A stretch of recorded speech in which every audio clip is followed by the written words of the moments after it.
speak on an important issue. Sir, as we know, Santals are the largest homogeneous tribe in India.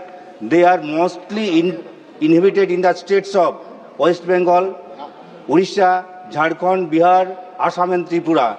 Sir, Santal and other Sadivasi community profess and practice their own religion, Saridharam and Sadnadharam, since time immemorial.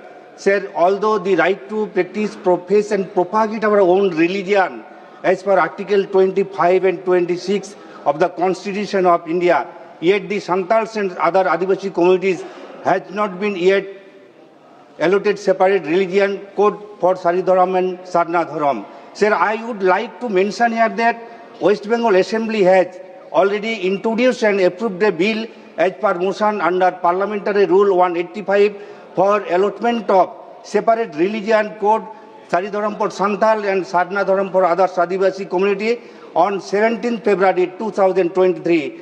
Therefore, sir, I humbly request that in honor to the religious sentiment, Santals and other Adivasi community, please arrange for separate religion code Saridharam and Sadnadharam, and I also demand for separate column for Saridharam and Sadnadharam in the data collection form to be used in forthcoming census of India. Thank you, sir.